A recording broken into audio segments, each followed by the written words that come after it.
This is a presentation on how to aim for an A star or your best grade on the AQA A Level Business course.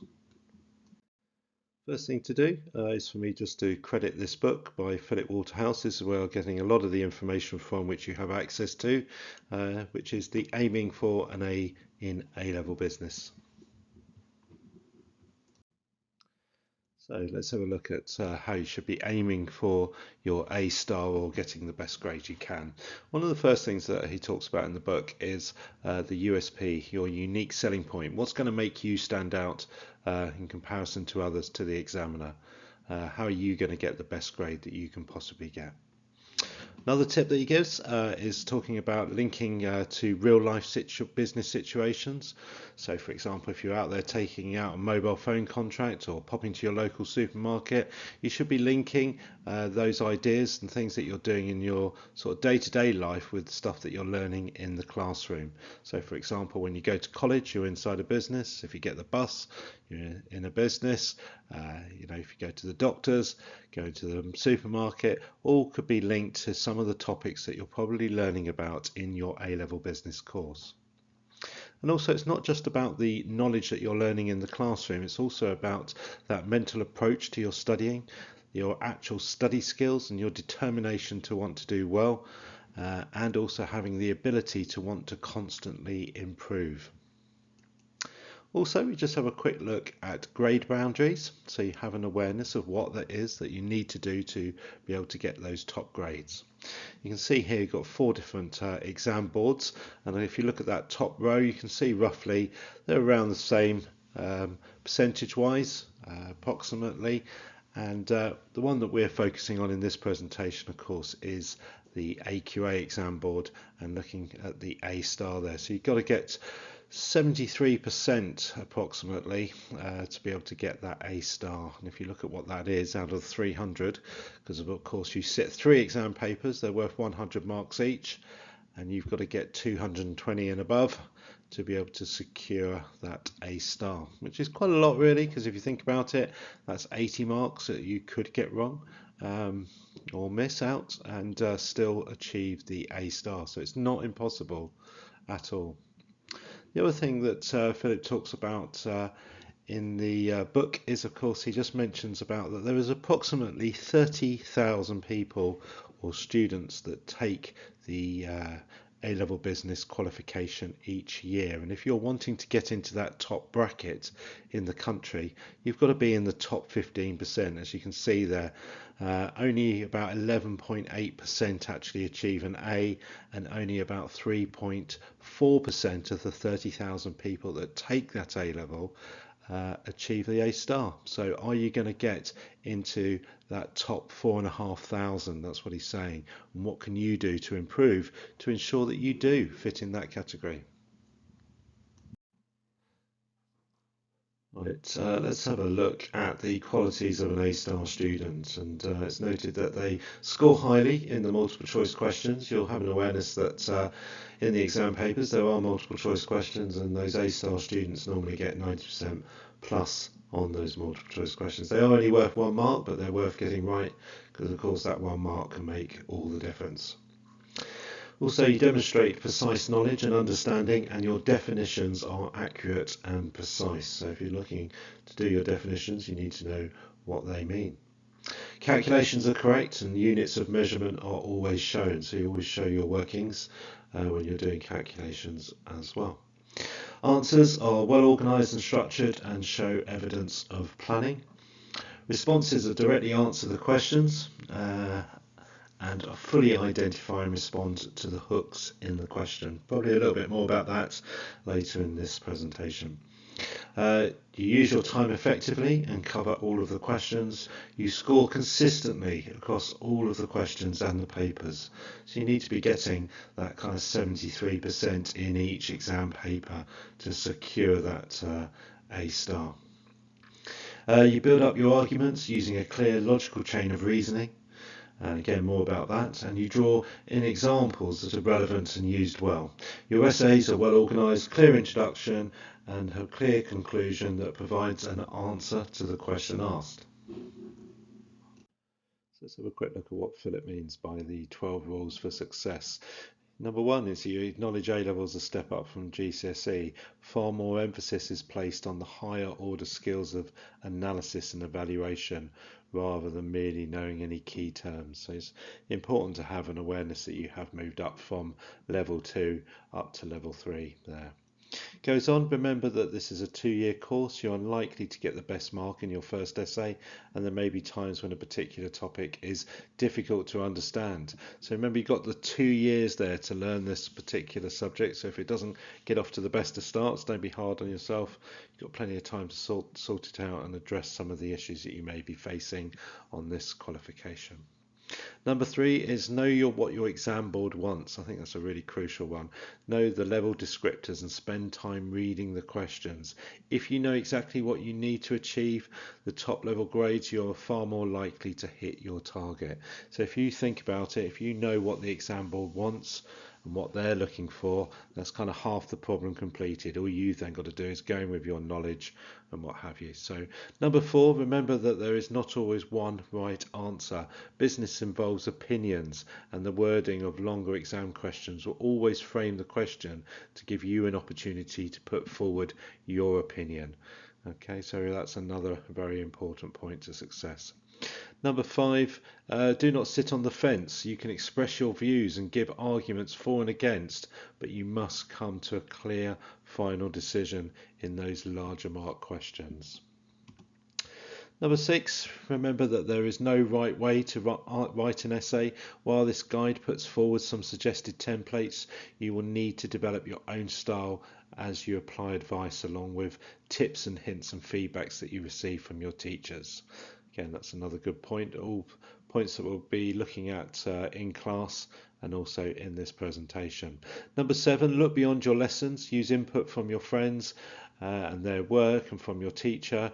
Arguably the least used but most useful resource is the exam board documents on their websites. These include the examiner reports, model answers, practice papers, mark schemes, and also the examiner's report. There's one I would definitely add there. Not the most riveting of reads, but definitely gives you some clues as to what those examiners have been looking for and sort of common mistakes by students. One to have a look at. Number 8, reflect, acknowledge and learn from your mistakes in order to improve. That's something you should be doing throughout your course and not being hard on yourself when things go wrong or you don't do so well. Just sort of brush yourself off and say, right, next time I'm going to improve. Number 9, get feedback on your work. This will give you tailored advice that you can use to identify where you need to improve. And number 10, be aware of your sources. Over-reliance on popular websites can lead to very similar and generic responses. So you should be aiming to make your response stand out for its originality and ability to answer directly the question set. So look for other sources, not just textbooks, videos and what have you. See what else is out there that can help. Nearly there. Number 11, recognise that stating examples won't get you the top marks. It is how you use these examples effectively that will help you achieve the highest grades. Good point there. Number 12, enjoy the subject. If you take a keen interest in what you learn in the classroom and are able to link this to what happens in the real world, you're likely to increase your understanding even further, and this will help you to develop your responses effectively. I would add to that obviously students who do genuinely have a keen interest in business and all the different topics tend to do better because of course they have a passion and genuine interest and want to study it as opposed to it being a chore having to revise topics or subjects that you've not enjoyed. So one of the things to be aware of is the key assessment objectives. These have been covered many times in class, but going into the exam, you really need to have an awareness of them and exactly what they mean. Now, we'll cover more of this later in this presentation, but they work like this. AO1, assessment objective 1 is based around your knowledge. AO2 is based around application to the question. AO3 is analysis of the question. And AO4 is evaluation. No, they don't all apply in all the questions in your exam paper. So obviously you're not going to be applying these in a multiple choice question or a shorter mark question, but in the longer mark questions, those 9 and 16 markers, and of course the 25 markers, then you have to definitely apply these key assessment objectives, and it's getting to know those. The other thing to also mention quickly is that if you have a look at this and realize that when you're doing your exam paper, it is exactly what you see on the screen. It's a bit of a game, really, to be honest with you. It's about trying to get points off the examiner, and they'll only take marks off you when they don't like something that you've done or you got it wrong. So it's important just to recognize that what you're trying to do when you're doing your exam is you're trying to prove to the examiner that you've done your revision, you know your stuff, and you're trying to get as many points as possible to achieve that highest grade. It's just a kind of nicer way of approaching your exam by realizing that the examiner is nobody to fear, and it is kind of a bit like a game. Try and score as many marks as possible by understanding what the examiner wants to see. That's also a good point. They do want you to genuinely do well. Another good tip is, of course, to read examiners' reports every year after the exams have taken place. There's normally an examiner's report on the sort of types of things that common student mistakes and things like that. So if you have time, reading examiners' reports, past papers and everything else that you can kind of cram in is all useful stuff. So how do you need to prepare and get ready for revision? Well, first of all, it becomes about you and whether you're ready to be revising. Got to be in the right frame of mind, had a good night's sleep, eaten well, hydrated, those kind of things, kind of looking after yourself. Then you're trying to get your knowledge on board, and also understanding of what the exam board want and how to answer those questions and tackle the exam papers, and also about just trying to build up your confidence, just generally feeling good about yourself, being able to go into the exam feeling confident with your knowledge on board, understanding what the exam board want, and you should kind of be ready. And also from a business perspective, then you need to understand what the topic is, why businesses may use that particular topic, the advantages of why businesses might use that concept, and of course the disadvantages of why businesses might use that concept. And of course, does the topic link with any other units in any way? So if, for example, if you're doing a topic from Unit 2, from managers and leaders, does that link to any of the other topics that you have been studying? It's a great way of being able to expand your knowledge, realizing that all the units do interlink in one way or another. And then finally, are there any real life business situations, stories or news that you can bring into your answers as well? So it's important to pay attention to BBC Business News and other topics like that to ensure that you can apply that to some of your answers as well. All of that will help lead towards improving your grade or the A star. So let's put that concept into practice now. Let's take a topic. This one is market share. So what we do is we say, what is market share and why do businesses use it? So it is the proportion of total sales in a market made by one business. It's an important piece of marketing data, as many businesses will use it as an indication of how well they're doing in comparison to their competitors. And as you can see from the diagram there, there's an example of market share. So what you would do next is you take the topic again, market share, and then you'd say what are the advantages and disadvantages for a business using market share data. Now it depends on how in depth you want to go, but normally you're looking at sort of 3 to 5 advantages of that particular topic, and perhaps 3 to 5 disadvantages as well. So as you can see there are 5 advantages listed of the reasons for market share. So it gives you competitive benchmarking, strategic insight into the business, pricing power, economies of scale, investment attraction, and brand strength. All great advantages as to why businesses use market share, and certainly help in an essay. And of course, on reflection, you have disadvantages of market share, Provides a narrow focus for the business, price wars, quality sacrifice, market size, limited market information, and market share versus profitability. And again, you can pause the video and have a read of these to sort of get a deeper explanation, but that's not really what the concept of this is about. This is just pointing out actually how to revise, how to build up your knowledge, how to understand concepts, and perhaps how to actually go about having enough knowledge on board to be able to answer any question that you're faced with regards to business.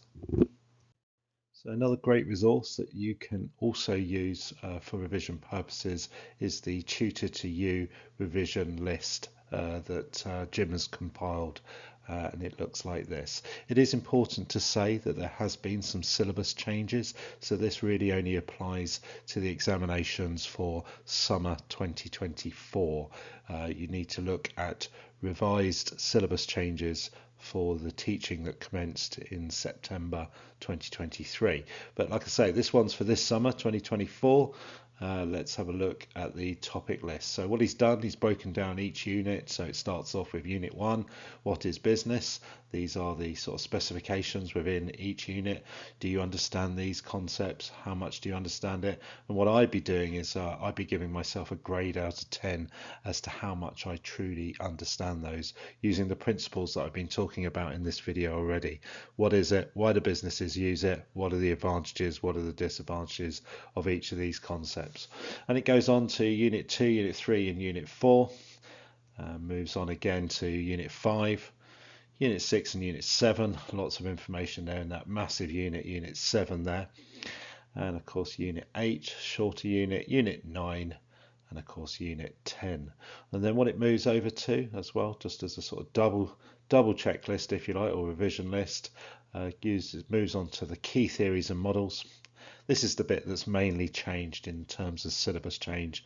The exam board have taken out one or two of these topics, but yeah, it still applies for this summer 24. And of course the numeric and quantitative skills checklist as well. Vital that you know all of that. So you can kind of see from that revision list of how much you actually need to know going into these 3 exam papers. And the sooner you set up your revision plan, the sort of easier it will become as time goes by, and you'll be feeling far more confident going into that exam with a lot more knowledge on board if you've checked off this list. Okay, another excellent resource that has been put together by Tutor to You is the topics and where you can find an exam question on that, so from a past paper.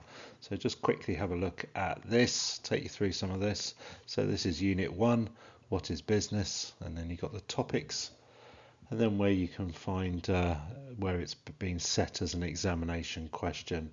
And you've got the exact date and whether it's paper 1, paper 2, and the question number. Really useful document, goes through all of them right through from Unit 1. You've got Unit 3, Unit 4 and 5, of course, and Unit 6 there, Unit 7, the big unit, a bit more on Unit 7, Unit 8, Unit 9, and of course finally Unit 10. So talking of past papers, you'd be absolutely crazy to go into your exam not having looked and really understood the past examination papers. I think one of the things to say about past exam papers, it helps to fully understand what you're going to be facing, because the exam papers are very similar year on year. So obviously paper 1s are very similar, paper 2s and paper 3s all have similar layouts. So the more you can familiarize yourself with past exam papers, the kind of easier it is in the sense of understanding the layout, and perhaps it also gives you some tips on how to approach each exam paper. So it's vital, definitely take a look at some past exam papers. Don't forget there's papers 1, 2 and 3. One of the other things that you can do, recommended, is you could also have a look at the examiner's mark schemes. So that is the document that examiners use to mark your exam paper. They normally come attached with the past exam papers. They're also available to download. Now, if you've got extra time on your hands, you could also have a quick look at the examiner's reports. And the examiner's reports is like a report that follows up after the exam, which the chief examiner, if you like, has noted about some of the main answers or the main problems in the paper. And it's quite a useful document to have a read through. Your teacher may go through an examination report or a mark scheme, but you can also do this as well. So what you could do is you could download a paper one. You could download the mark scheme for paper one and also have a look at the examiner's report for that year to help get a real understanding of the papers and how the examiners work. Also, just to sort of give you an indication as to how examiners mark papers, not only are they trying to award you marks, but they kind of operate on this level basis, as you can see on the screen there. So a level 1 answer will be a weak answer, a level 2 answer to a question will be limited, level 3 is reasonable, level 4 is good, and a level 5 answer would be considered to be excellent. And within each of the levels, as it mentions there, the 4 key assessment objectives are being judged. That's your knowledge, application, analysis, and evaluation. It's vital that you understand these different types of assessment objectives and what they mean going into the exam. So it says there that you'll be aiming to show the examiner that your answer is worthy of the highest levels on the mark scheme and also answering precisely the question set. And you could be well on your way to achieving a level 4 or 5 answer as long as it demonstrates a good understanding of the key terms within the question. It directly focuses on the wording of the question, uses relevant examples, builds up good chains of argument and reaches clear judgment. Now, of course, when we're talking about these kind of level 1 to 5 answers, we're really mentioning about these larger mark questions. We're not looking at these smaller mark questions like a 2 marker, 4 marker. We're really looking at those 9, 16, 20, 25 markers really for these kind of answers on it. And you want to be trying to hit at least level 4, level 5 answers by applying some of these principles. I'll keep talking about this throughout this presentation and referring back to it, but I'm just trying to give you a flavour as to kind of what you should know and how to approach these exam papers. Okay, so let's just take a quick moment to pause and just a quick recap and things that you should know so far. That there are 4 key assessment objectives to try and master. That's knowledge, application, analysis and evaluation. To assess the highest grades, you need to pay special attention to the higher order skills of analysis and evaluation. Take an organised, focused approach from day one of the course. Now, of course, that could be a little bit late for you, as you could have your exam coming up in May of this year. However, it's never too late to kind of address how you're going to revise and what you could do. But if you're just starting on the course and you're just thinking you'd like to get an A star, you need to be organised and have a focused approach. Make sure you know how past papers have been marked and what you can do to reach those highest levels of the mark schemes. And if you answer the question set, use key terms, relevant examples, build chains of reasoning and reach a clear judgment, and you'll be well on your way to a level 4 or 5 response. So the next section in the book talks about these quantitative skills. So obviously quantitative skills is the kind of calculations and the interpretation of those calculations. So there are 2 distinct aspects of the quantitative skills. AO1 comes under calculation and AO234 comes under interpretation. I'll give you some examples of what that kind of means. But there's an exam tip for you from the book. The calculation questions that test the knowledge should represent easy marks to score as top level student. This will account for up to 20% of the overall marks in the exam and should be treated as an area where you can showcase your skills. An A-star student should also be able to handle and interpret data that they are presented with. So here's a couple of sort of worked examples from the book. If you're interested, the book has many more worked examples inside it, but this could be a typical sort of 3 mark question, say for example, and you might wonder why it's a 3 mark question. Well, the reason being is, of course, there's 3 aspects, if you like, to the calculation, including the question. But if you show your workings, you're going to get your 3 marks for this particular question.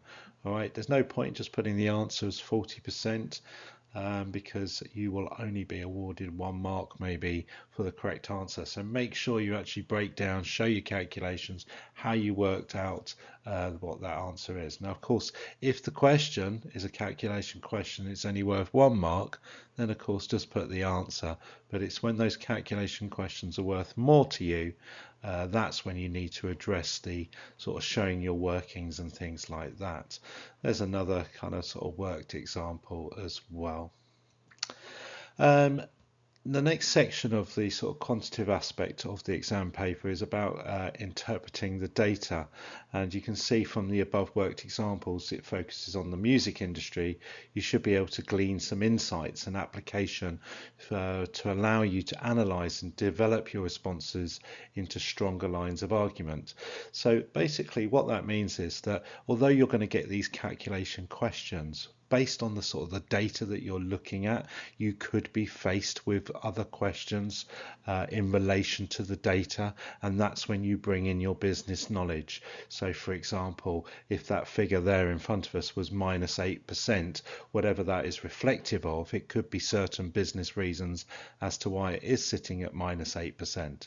So you'd need to be able to give arguments for and against, maybe how to improve that figure, how to increase it, decrease it, whatever it might be, depending on the circumstances. But that's what that means. So there could be an aspect of interpreting data that you're actually looking at in the exam. It's not just about being able to do calculations. It's about being able to understand the data that you're looking at, why you're looking at it, and how you can develop that into some kind of chains of argument or agreement, what have you. So very important to understand that aspect of the exam. So continuing with the interpretation of data aspect, you kind of got another example here from the book. So it talks about sort of burger van business and set up during a music festival and what have you. And again, you could be faced with an interpretation question. So it's just again just kind of reinforcing what I was just mentioning on the previous slide. If you're kind of the aspect of the quantitative aspect rather of this exam coming up is causing you issues, this might be an area that you need to work on. I know that there is a good calculation workbook that you can purchase. Also, just to recommend these 2 books as well. So the one on the left, The Essential Math Skills for AS and A Level Business Students, is one I recommend. It's about £11. Could be worth a purchase because it goes into the depths that you need for the exam. And the book on the right is the book I'm just sort of kind of going through and crediting to you at the moment. So just a couple of books there you could recommend. Like I say, Tutor to You does a good calculation book as well. So the next thing he talks about in the book, away from quantitative skills, is your reading skills. And he mentions right in the introduction of the book about how important reading is on this course and this qualification. And I have to say, and the reason why I've done screenshots of what he said is because I completely agree with the statements he said in the book. So let's have a quick look at that. And he says it's very easy to complete only the work you've been set for homework. So people who, or students who do the kind of bare minimum, if you like, potentially sort of always sit around a C grade. As he goes on to say, however, as an A-level student, you should be looking to go beyond what is set, and this is where the skills of reading come in. Reading skills are neglected by many A-level business students. It's something I have to actually totally agree with, getting students to sit down and read the textbook. sort of maybe not even necessarily in full, but certainly taking in chapters and notes and things like that. And it says in a modern economy, much of the news that we receive comes in digital formats, and it's rare for students to actively engage with extended text. And this presents both a huge threat and and also an enormous opportunity for you as an individual aiming for an A star grade. So the point of that is what he's saying is that, you know, if you're not going to do the reading, how can you possibly be a sort of A star student? You really need to address the issue around the reading. It is the reading that will get your knowledge on board and get your confidence up. You can't just attend lessons on this course and walk into an A level business exam without the extended reading knowledge. So, and he does talk about there is change in the way subjects are examined in the future, but it's a long way off. And it's, you know, the way and traditional way of exams is sort of here to stay for the time being, and certainly for the exams that you're going to be doing. He also goes on, exams by their nature are time constrained, so it's essential to have the skills that allow you to process and access the key points from a particular piece of text. This will help you produce a response that directly answers the question set, bringing together the key parts of the case study. And the biggest single thing that will help you develop your writing skills is reading. Few students read enough, and so by simply reading this book and acting on the advice that follows, you will gain an advantage over the other 30,000 students that you're competing against to get that A star grade. Absolutely top advice there. And I think what we've got going on at the moment is we have a traditional examination method of, you know, a lot of content, a lot of knowledge required. And so a textbook is the best way forward versus sort of more modern methods of learning and how students engage with their work, where students these days tend to not read so much as, say, previous students. So there's kind of a bit of a clash going on, but unfortunately you need to still stay in that kind of traditional method of learning and absorbing as much as you can, and the top tip as way to do that is by doing this additional reading. So if reading from the textbook isn't your thing, or you're looking for alternatives, there are some alternatives out there to reading. Of course, you could listen to podcasts. There are various different types of business podcasts for revision purposes. YouTube, well, you're watching YouTube now, and of course there are many other business teachers out there that have done various videos on different aspects of business. Of course, your own notes from being in lessons is a good starting point for revision as well, because of course you made those notes, so they should make sense to you. Spider diagrams are also a good way of revising, just putting down a topic on a piece of paper and expanding out on the sort of format that I mentioned earlier in the presentation. For example, what is it, and why do businesses use that particular concept, and the advantages and disadvantages, and does it link with other units and things like that. Your own recordings is another good one as well. So what you can do is actually record your own voice to play back and listen, a bit like a podcast. It's a good way of getting something on repeat and keep listening to it, and eventually it will sink in, and it's a good way of remembering certain things, particularly on harder topics as well. Sort of common pitfall from the book this is, and once you begin to read more widely, there is a danger that you will end up telling stories in your responses rather than answering specifically the question set. In that case, the examiner, whilst perhaps entertained by your response, will struggle to award you marks. This is really true. What we often say in these larger mark questions is that what you should do is read the question carefully, obviously, answer the question, write a paragraph, that's just one paragraph, pause, go back and reread the question, and just to make sure that you're still on track with your answer. Quite often we find with students on sort of these larger mark questions, these 16, 20, 25 mark questions, sort of 2-3 paragraphs into the answer, the student is often talking about something else. So one of the ways of getting around that is that you would write a paragraph, pause, go back and read the question, keep yourself back on track.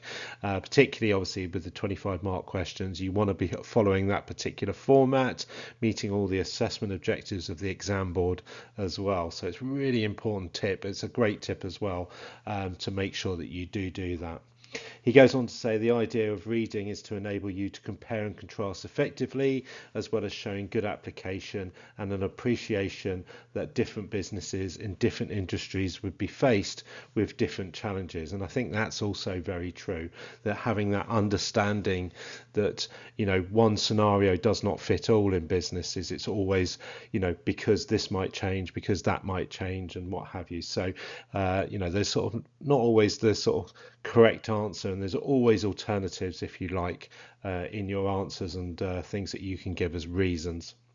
So it's just some things to kind of watch out for when you're revising, and also when you're actually doing your exam question answers. So another tip as well going forward is this kind of in the exam, when you're given like a case study, it's really important to read the case studies very carefully, because in your case study will be certain things that will help you in your answer. So normally what happens in the exam, there'll be a case study, and then it'll be followed by a question relating to perhaps the case study. And one of the tips, or another tip going forward, would be to do this: is when you've read the question, always think, and it doesn't have to just be for case study questions. This is when you look at a question in a business paper, always think to yourself just very quickly, which units does this particular topic connect to? Okay, because it can help trigger your memory. So, for example, you might get a question on leadership skills, and you should read that and then go, automatically I recognize that as being coming from unit 2, and thinking, well, does that link with any other units and things like that. So really important to read the case studies carefully, and also think about which units the questions relate to. Can help to prompt your memory, particularly when you're under pressure of the exam. So let's just do a quick summary of what we've looked at so far in that section. Things that you should know or should consider. You should always read over your notes after class, or modify them, add to them, those kind of things. Always have an organized file. Successful students are frequently the most organized. And I have to say, as a business teacher, that is very true. The more organized you are, the more your notes are, filed correctly, the better and easier it is to revise, and that kind of thing. Read a textbook before or after a topic has been covered to help your understanding, or certainly watch a YouTube video and make notes from those videos. Keep abreast of what's happening in the business world, either digital or paper-based sources. Good way of obviously keeping up to date with business news is on BBC Business News. Is always the sort of first point of call, really. Identify useful articles and make notes from them, and build up a section for these in your files. Useful information can come from a number of sources. Make sure that you edit and organize your notes before you start revising, so they do not become too cumbersome. Obviously, it goes without saying, probably the best tip would be to keep them in order of the unit number, units 1 to 10. So the next section in the book is all about writing those responses to the questions in the exam. And a common pitfall: avoid spending too much time on those short answer questions. These are not worth many marks in the grand scheme of things, and you need to stick to timing so that you can focus on the questions that are worth more marks. Now, that doesn't mean that you should sort of whiz through a 3-mark, 5-mark question type of thing. You should obviously answer it in the correct way, but it does mean that you shouldn't spend too long on them, because you're going to have questions that are worth a lot more marks in the exam paper, and you should really be focusing on those. Now, you also, in one of the papers, will get multiple choice questions, and a quick word about multiple choice questions. The simple rules are as follows. If when you're doing multiple choice questions, if you know the answer, then of course you will answer it. It'll either be A, B, C, or D, and you will answer that question. If you don't know it, the suggested route would be that you leave that question blank until the end of the paper and go back sort of 5 minutes before the end and have another go at the question. The reason why you leave it blank is because, of course, there could be a clue in the exam paper, or somewhere along the line something could trigger your thought process with regards to the answer in the multiple choice, and all of a sudden actually you do know it. So never sort of just take a guess at the beginning. So you go back 5 minutes before the end, answer the multiple choice question, and only if you get back to that question that you haven't answered, if you still don't know the answer, then you would of course take a guess. You'd never leave a multiple choice question blank, because of course you're missing out on an opportunity to gain one extra mark, and of course that could make the difference between a C grade and a B grade. But that's just a tip for dealing with multiple choice questions. If you do leave some of them blank, do not forget that you've left them blank, and don't forget to go back at the end of the exam. The next section on this is another exam tip, and it says that you need to show developed and sustained chain of reasoning, building up an argument step by step, but avoid simple reproducing a generic series of points that could apply to any business.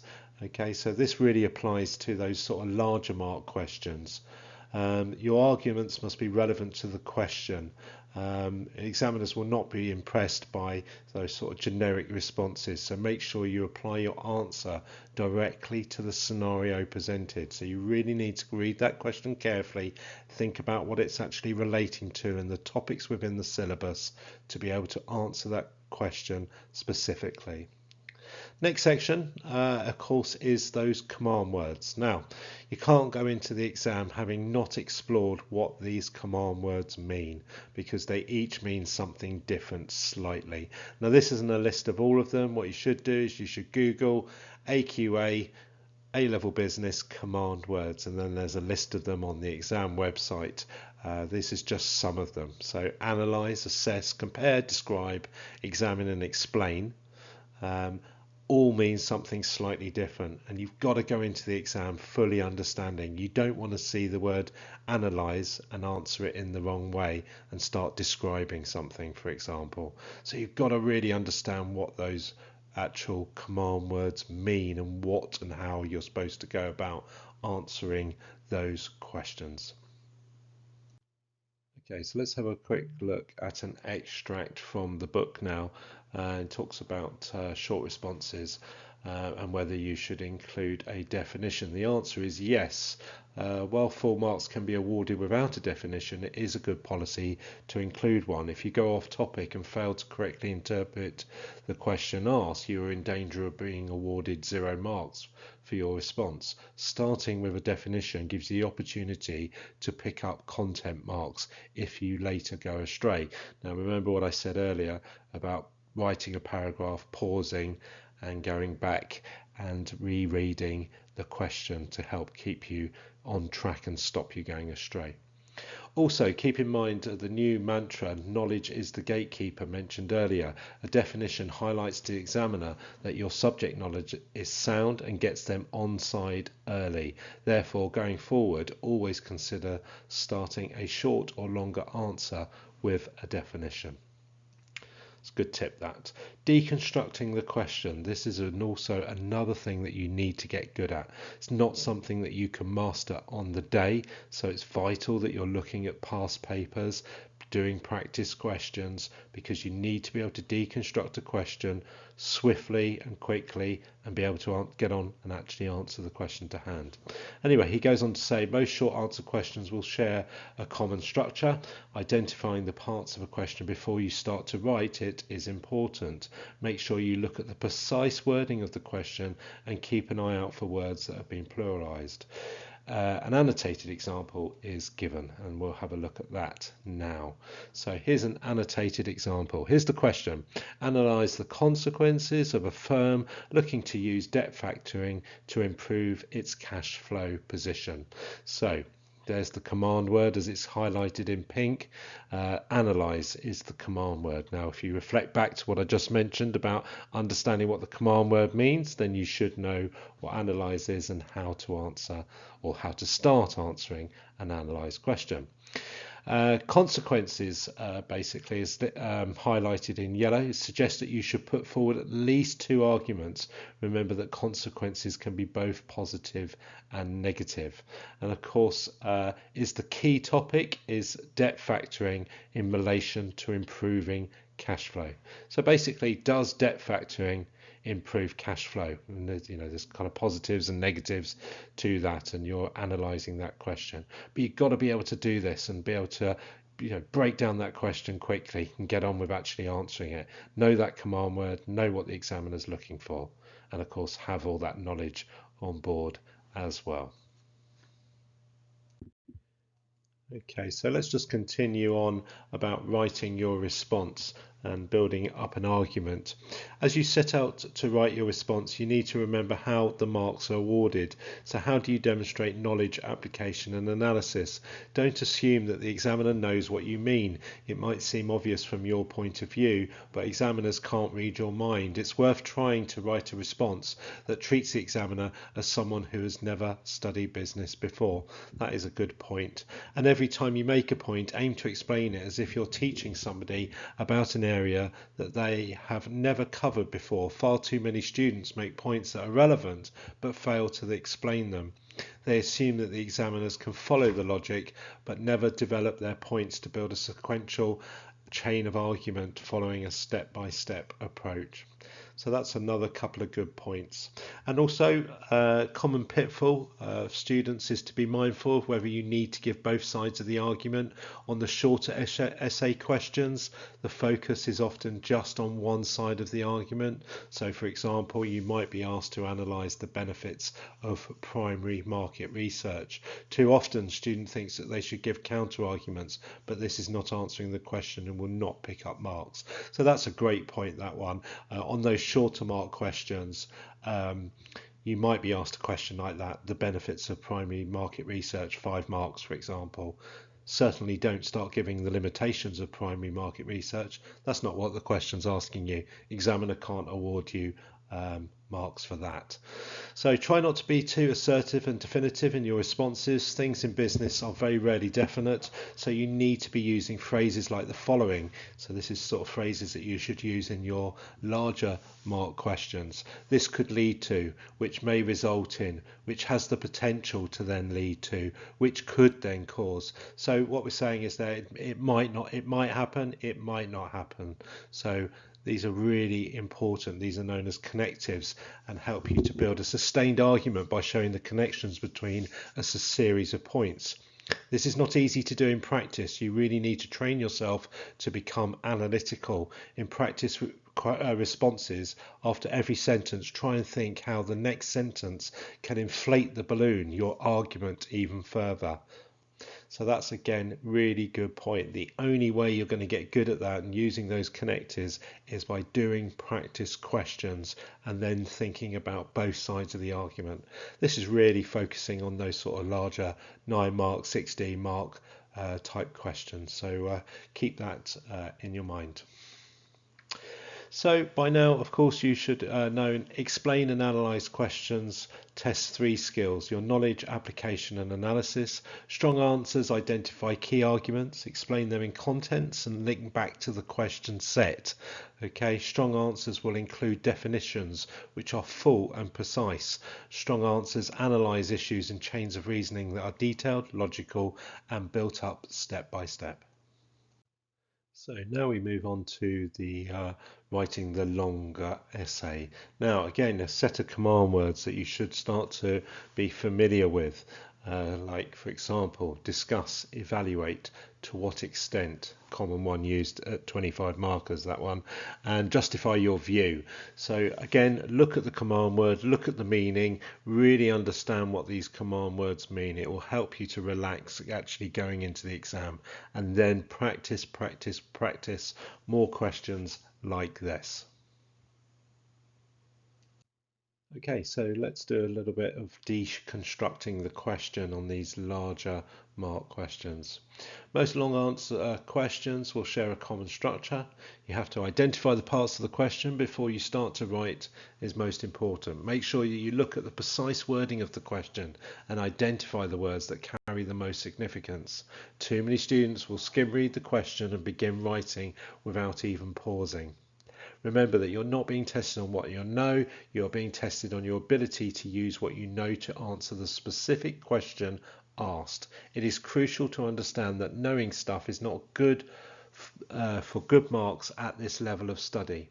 You must be able to distinguish between answering the question set and simply writing everything you know about a particular topic. I think that's really top advice there. Do reread that, so take that on board fully. Common pitfall: students often have well-rehearsed essays that they are comfortable with and they simply regurgitate when a similar question comes up in an exam. Avoid this. If you do not answer the exact question being asked, you will not do well. So pause, read the question carefully, think about your answer, then start writing it, write a paragraph, pause, go back and read the question. All top tips. Identifying the hooks, you probably would have heard about this in class. While the command word helps to signpost what type of question is being asked, other aspects of the wording are also important. You also need to identify the key topic and issues in the question and the key hooks of the question. The hooks are different from the command words and arguably the most important parts to identify. What exactly are you being asked to do? What are the significant words and why are they so important? This is really good stuff. It's in the book here, so make sure you have a read fully of this and go back over this and pause the video or play it again.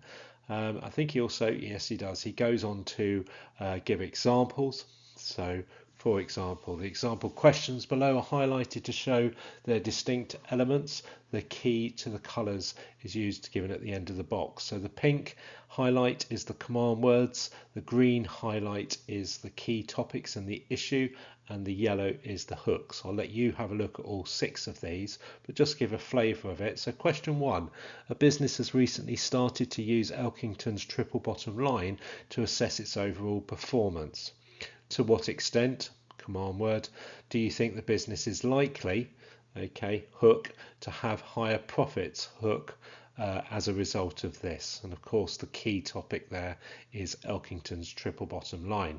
Now of course if you don't know about Elkington's triple bottom line, you are unlikely to be able to answer this question, hence why revision is so important. Question 2 then, okay, command word there, to what extent is the nature of the product, key topic, the most important, hook, influence on the marketing mix, key topic, of all businesses. Okay, so again, remember that's all businesses.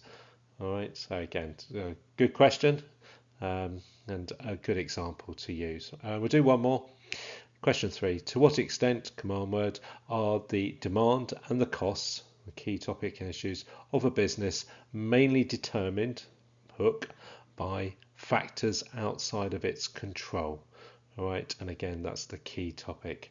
So to what extent are the demand on costs, the demand on and costs, sorry, of a business mainly determined by the factors outside of its control? So again, another good question there. But that just gets you thinking about how to answer these larger mark questions.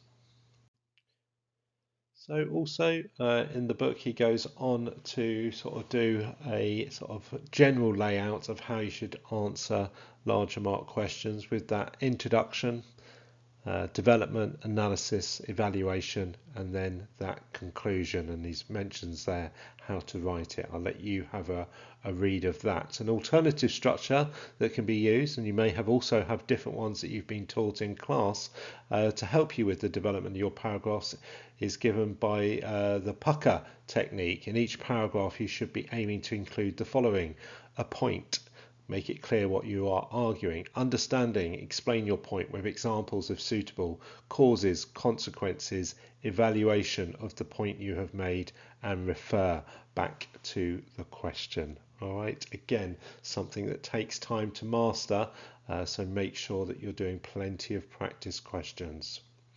Also in the book he goes on to say the wording of the question, the total marks available will normally indicate the number of arguments and paragraphs you should aim to have. Remember that the first paragraph will normally include a short introduction and explanation of the key terms in the question, and the final paragraph should make it very clear what the final judgment is. And again, there's some really good videos out there on how to answer these sort of 9, 16, 20, 25 marker questions. So do make sure you watch them and do make sure that you're practicing questions. As a very rough rule, and I would say it's a very rough rule, 16 mark answers should be 3 to 4 paragraphs, and 20 to 25 markers should be aiming for 4 to 5 paragraphs of good quality answer. That's what will get you the marks. No point writing 4 or 5 pages thinking that you're going to get all those marks awarded if you're not making sense. Okay, so again, remember to go back, read the question, and sort of keep yourself on track. How long should you spend on questions? Well, 9 markers, they recommend somewhere between 9 to 11 to 12 minutes. On one of those, on a 9 marker, so that's not long, a minute a mark, and you've got to be thinking, about your answer, you've got to be thinking about how to answer it to the exam board standard. So you really do need to practice these. If you're going into the exam having not practiced 9 markers and other types of mark questions, then you really are going to struggle. 25 markers, well, you have 2 25 markers in paper 1, and you should really spend at least the last hour, so that's half an hour for a 25 marker. I think that's a reasonable amount of time, particularly if you've practiced them well, then you can really get them done in that sort of 25 minutes, I would say, but that's going to take some practice, so do make sure you do look at other 25 mark planning. He's also done some steps in the planning there, so do take a moment just to have a read of that. So also in the book he does some worked examples, so do take a moment just to pause the video and have a look at this. It's not the exact answer, but it will give you an outline about how you should be answering those larger mark questions. Let's have a look at the worked example 5.1. A business has recently started to use Elkington's triple bottom line to assess its overall performance. To what extent do you think the business is likely to have higher profits as a result of this? Okay, this is likely to be a 25 mark question. So he's saying that by step 1 you would do definitions and decisions. So you would define what is Elkington's triple bottom line, and a decision that is more likely to result in a fall in profits in the short term. So there's a decision. So you're kind of sort of saying what you think the outcome is going to be, before you've even kind of started. It gets the examiner on board, as they say. Step 2 is the issues and examples. The triple bottom line will add to costs. It could could be used as a marketing strategy. It's becoming more important within the modern business world, which is all true stuff. It's not required by all businesses, and then some examples there. Step 3, your chains of reasoning. So a couple of things under increased costs, a couple of things under marketing strategy, and a couple of things about not required for all businesses. Okay, and then step 4, there is the structure. So introduction. Point 1, yes, it could lead to higher profits. Point 2, yes, it could.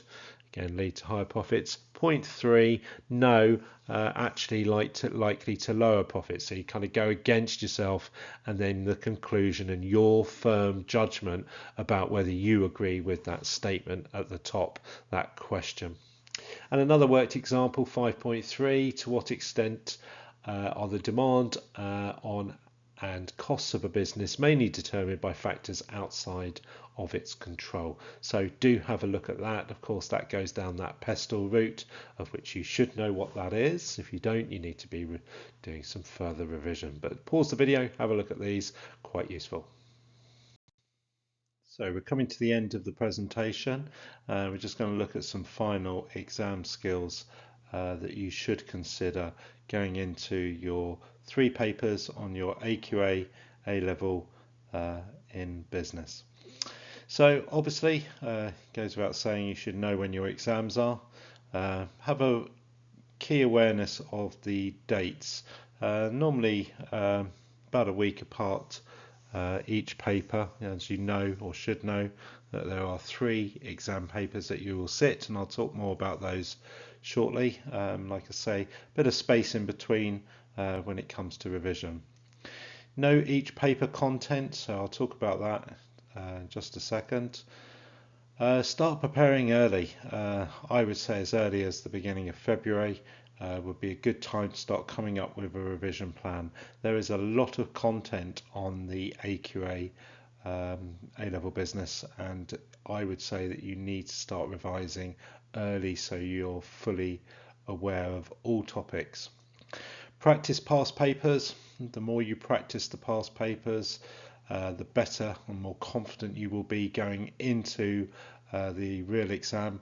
The papers don't change, of course the questions do, but the format and the layout of the questions does not change. So if you have a look at, say, 5 paper 1 question papers and 5 paper 2 and 5 paper 3s, you will note that they are all the same in terms of layout. So the more you familiarize yourself with these layouts, the more confident you will be on the day. Mentioned this one already about practicing timed questions. You've got to do this, okay, because you've got to get your speed up to practice. You've got to get your knowledge out there, and you've got to get it in line with the exam board, and that's those assessment objectives, okay, that AO 1, 2, 3 and 4. Do some reading and understand what you're reading as well. There's no point just reading a page and then getting to the bottom of the page and not fully understood it. You've got to do some reading. You've got to understand what you're reading and making notes, watching videos. Remember the format. What is it that you're reading about? Why do businesses use it? What are the benefits and the limitations to a business in using that? Which unit does it relate to? Does it link to any other topics within business? And are there any other real life scenarios that I could bring in to my answers as well? Improve by 10%. Well, this presentation has been about trying to aim for A and A star, but also this presentation is also just for any candidate really that's just looking to improve. If you look at the grade boundaries on the AQA A level, for example, we know that a grade D is at 37% overall, and we know that a grade C is 46% overall, and we know that a grade B is at 56%, then you can see that there's about a 10% increase on average between each grade, roughly speaking. Okay, and if for example your target is currently a grade D, can you improve by 10%? That's what we're saying. And to improve by 10%, all you've got to be able to do in the exam is just get an additional 30 marks. Remember, the exam paper's out of 300 overall, and if you can just get a 30 additional marks, you will go up 1 grade. And if you do all the things above, I can more or less guarantee that you will go up at least 1 grade. The other one, good point this one is just looking after yourself in the lead up to the exams. That means sort of early to bed, keeping yourself hydrated, eating well, and kind of just putting yourself first basically in those lead up to that pressurized exams. You really want to be going into the exam with a clear mind, completely focused and just thinking about yourself and trying to achieve the result. So just basically look after yourself in the lead up to the exam. Make sure you're on time to the exam, that goes without saying, and I always recommend try to arrive about half an hour before the start time. So if it's at 9 o'clock in the morning, get to the place where you're taking it. For Upper State, you'll feel so much better than arriving at 8:59 all flustered, not sure where you're going and things like that. You will certainly notice a significant difference if you're up early, ready to go and arrived with plenty of time. Limit your time on pointless things. So in the lead up to the exam, we always say things like have less time on Netflix, mobile phones, that kind of thing. Really try to focus actually on what you're trying to achieve. You're not going to get another opportunity as good as this to try and get your A levels, so you might as well limit yourself on the pointless things and really focus and knuckle down just for a few months on trying to achieve a better grade in your A level. When you get into the exam hall, obviously, we always recommend that you just settle in and skim read the paper first. Just have a very quick flick through the exam paper so you're just familiar with the format. Don't panic about questions. Don't necessarily read the questions. What you really need to do is just have a kind of awareness of how big the exam paper actually is. That you're going to be sitting, and so you don't want to be turning pages and suddenly realizing you found questions at the end that you didn't know were there. So settle in, skim read the paper first. We're talking about 30 seconds, quick flick through all the pages, and then make a positive start. Okay, so next, and like I say, nearly there, is just looking at the paper structure for each exam paper. So paper one, as you should know, there are 3 papers. This is paper 1, it's 2 hours long, it's worth a total of 100 marks, and it's 33.3% of the A level. As is paper 2, 2 hours long, 100 marks, 33%, and paper 3, 2 hours long, 100 marks and 33%. So each paper that you're doing is obviously a third of your overall grade. You do need to sit all 3 papers, by the way. It consists of the following sections on paper A, or paper 1, sorry. So A is 15 1-mark multiple choice questions. So you'll get those first of all, and we've mentioned about what to do with those. Section B, it's worth 35 marks to you. So it's a mix of short answer data questions for 17 marks plus 2 times 9-mark analysis questions. Okay, so have an awareness of that. So then you move on to section C, which is a choice of 1 essay out of a possible 2, and it's a 25-mark essay question. So basically you'll get given 2 questions and you choose one of them. And you'll choose the one that you feel is the best one that you can answer or have the most knowledge on, probably. And then of course section D is a repeat of C, is a choice of 1 essay out of a possible 2, another 25 marker. Now you should really, as we mentioned earlier, be allocating at least an hour at the end there for sections C and D. It's half an hour per 25 mark question. So 1 hour into the paper, should be moving over to sections C and D. It does say at the bottom there, note sections C and D will expect you to bring in your own relevant business examples that can be linked to the topic in the question. So I'll talk more about that in just a second as well. So what else can I say with regards to these? One of the other ways that some students approach paper 1 is they go straight onto section C and D, and they do the 25 mark questions first. There's various reasons for that. Perhaps some people say that they're more alert at the beginning of an exam paper, so rather than doing those large mark questions at the end, 1 hour in, you do them first to try and secure as many marks as possible whilst you're alert and sort of at full steam. But you'll do it the way round you want to, but some students do that, and if you do decide to do that, make sure that you do C and D within the first hour before you go back to sections A and B. So then about sort of 7 days later or so, you'll get paper 2, and there are 3 different compulsory case studies and compulsory questions, which means of course that you must answer it, and for each case study you're likely to face 1 or 2 data questions. Then there are 3 or 4 marks maximum, so that will be in relation to what you're reading about. 1 9-mark analyst question, okay, and 1 16 or 20 mark evaluation style question that you will get. So again, 2 hours long to sort of work your way through that. And then paper 3, same length of time. There is 1 compulsory case study with data appendices. Okay, so that means that you'll be provided with more information, and 6 compulsory questions. So you get 2 12-mark analyst questions, 2 16-mark evaluation questions, 1 20-mark evaluation question, and 1 24-mark evaluation question. Sounds quite heavy, that last paper. Anyway, it does say note at least one of the questions will expect you to bring in your own examples from outside the case study material. The 12-mark analyst questions should be treated in a similar way to 9-mark analyst questions that you come across in paper 1 and paper 2. And finally, this one is a table basically, which I feel is quite important to raise awareness of how you're going to try and secure that top grade. The table below gives a breakdown of questions that expect you to demonstrate analysis and evaluation in addition to knowledge and application. And it's spread there over the 3 papers, telling you that 268 marks out of the 300 will expect you to do that, to do some kind of analysis and evaluation.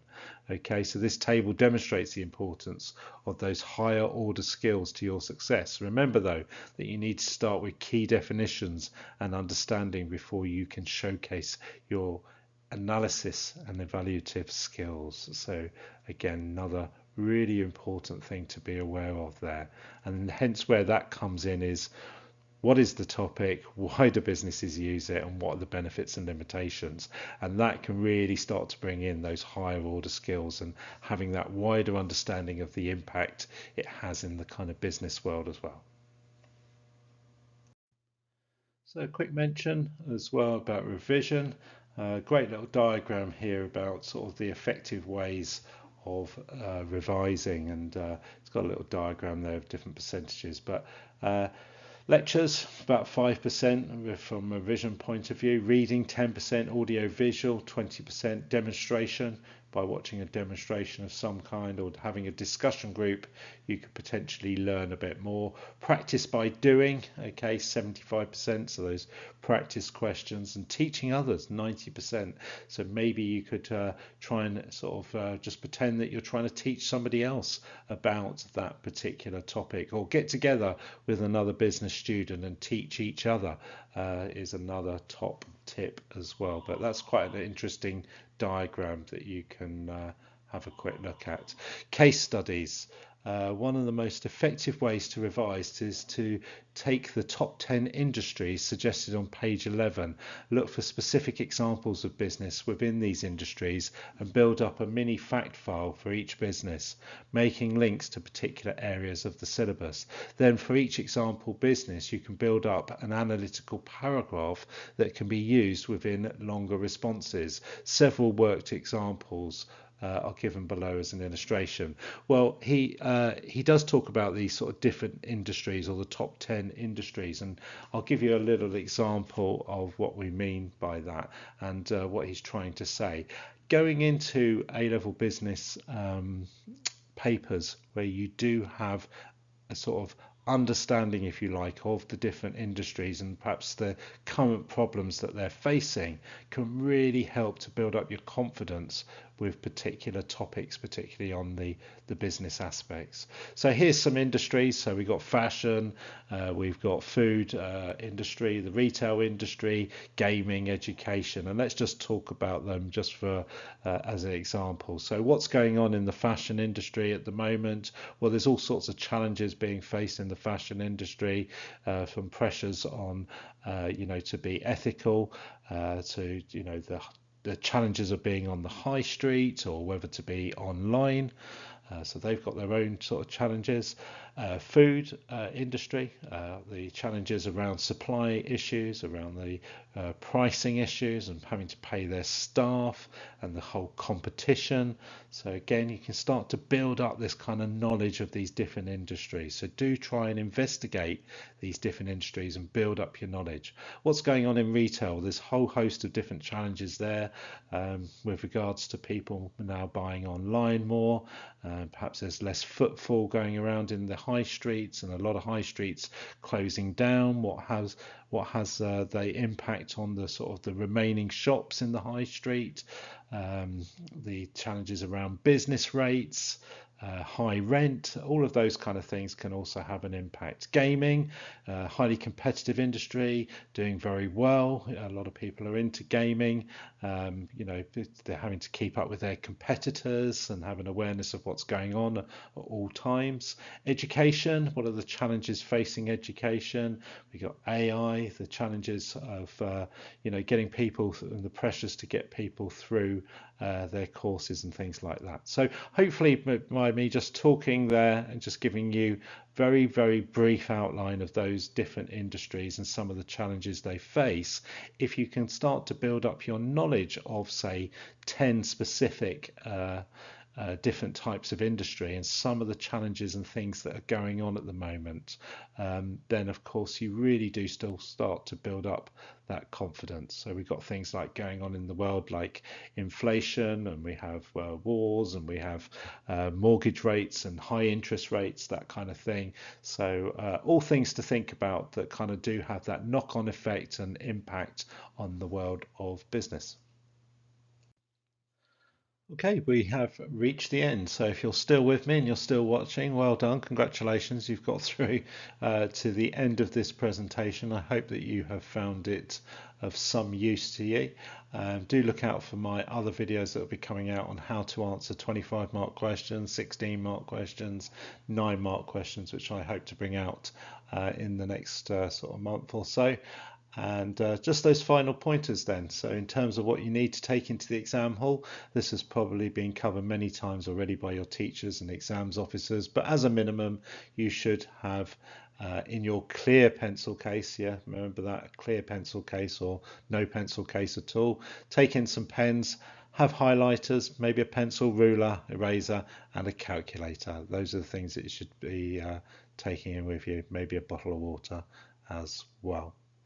So that is it. That's been this presentation on how to try and improve your grade on the AQA A Level Business.